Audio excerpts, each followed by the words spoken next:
Hi, it's Terry Edwards here, Renegade Recruiter.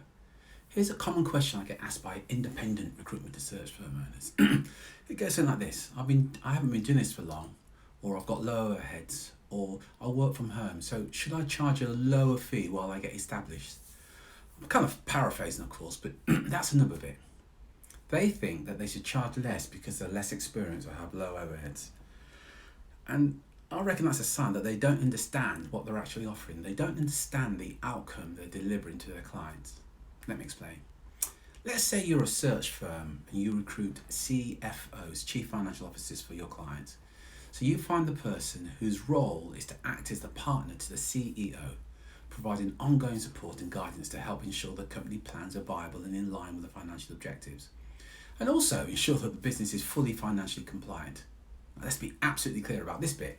If the business is not fully financially compliant, the CEO and other key players in the business are going to be up to their eyeballs in the brown stuff. I'm sure you get the picture.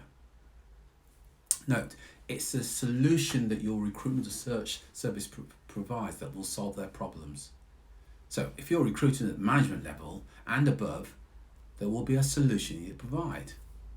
Now, considering what that outcome is worth to your client when you deliver to their needs, then one of two things must be true.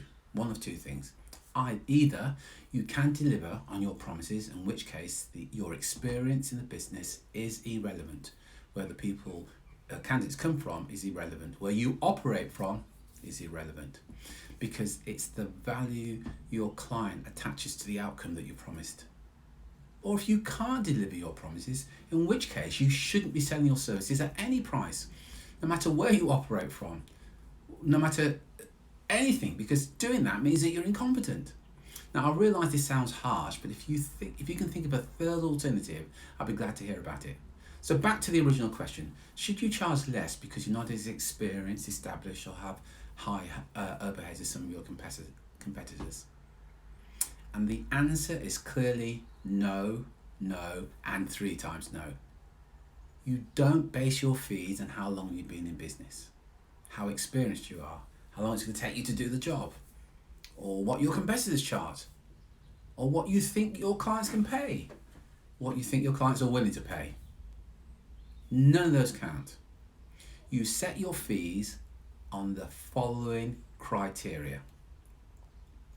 What is it worth to your client to achieve the outcome you promise? What you want to charge for delivering it? What you believe you are worth?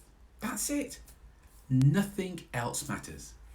So, if you can deliver on your promise, you can charge whatever the outcome is worth to your clients. A quick heads up. When you get this and communicate this to your prospects effectively, you're going to get less resistance to your fees. You will win more business at higher fees. Now, if you would like some help putting together a presentation so you can get business at a higher fee, go to the link at the bottom of this page or in the comments box, and I'll share with you exactly how to do that.